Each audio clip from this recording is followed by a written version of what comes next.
A new report says abortion drug sellers are violating federal laws designed to protect women. The Charlotte Lozier Institute says most abortion drug sellers do not comply with the 10-week safety limit designed to protect women from dangerous side effects when the drugs are used beyond 10 weeks of pregnancy.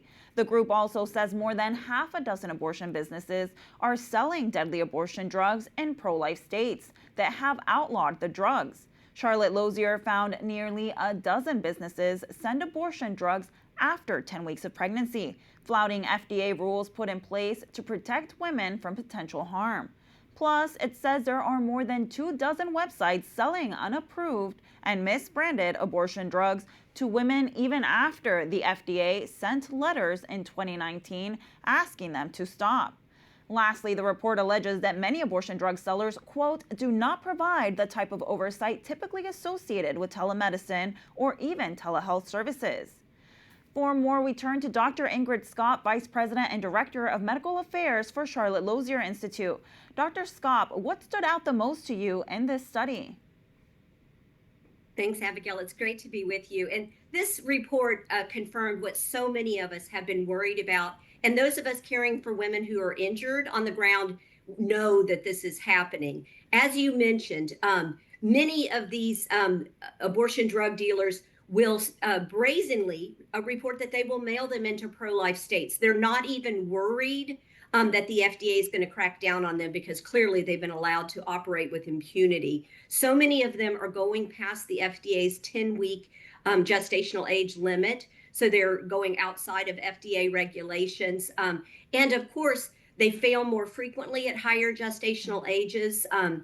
Many of the operators that the Trump administration was investigating in its first administration are still in business. So they've been, again, not punished, able to operate with impunity. And so I'm so glad that we've got this word out to let people know what's going on. Yes, and can you tell us, how did the Charlotte Lozier Institute find this information? What methodology was used? My hardworking colleague, Mia Stuper, did what the FDA could easily do. She went to the abortion drug clearinghouse website called Plan C, which links to all of these different organizations, and she merely went through and documented what they said that they would do. And it's important to recognize that when the FDA removed the in-person dispensing requirement during the COVID pandemic, they said they were doing it for the safety of women, that the women would still get the same medical care, the same pre-abortion testing, the same informed consent by a registered provider. It would just be done by telemedicine. But this documents that is not the case. And so often these websites are like Amazon. A woman picks up the drugs, she puts them in the cart, she pays for it, they get mailed. There's no testing, there's no consent. And of course, there's no one to care for the woman when she does become harmed by these drugs. And what has the reaction been to this report so far? Has the FDA responded to the claims? Well, fortunately, our allies are very excited because so many of us, the pregnancy centers on the ground, knew this was happening because they're seeing the women that have been injured. But so far from the FDA, crickets. But I'm optimistic. I believe that as more and more information comes out, as more and more pressure is placed by the American public on the FDA, that they will be forced to act.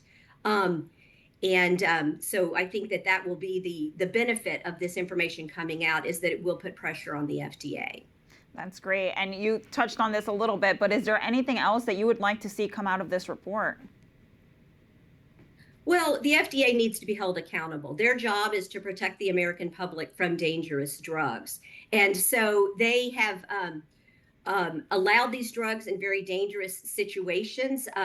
Hopefully they recognize that. They don't see it as purely a political issue, but as an issue where women are being harmed, unwanted abortions are being performed.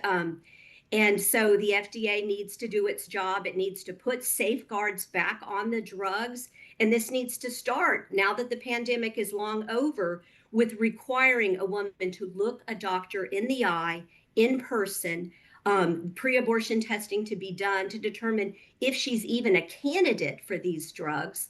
And of course, as pro-life advocates, we want much more. We want women to realize that there are so many other options available for them. We know that the majority of women who have abortions would have preferred to give birth. They just need more support. So we're happy that there's so many pregnancy centers out there supporting women, and that word needs to get out too. Well, Dr. Skop, thank you so much for being with us and helping spread the word. Thank you so much for having me. It's a pleasure.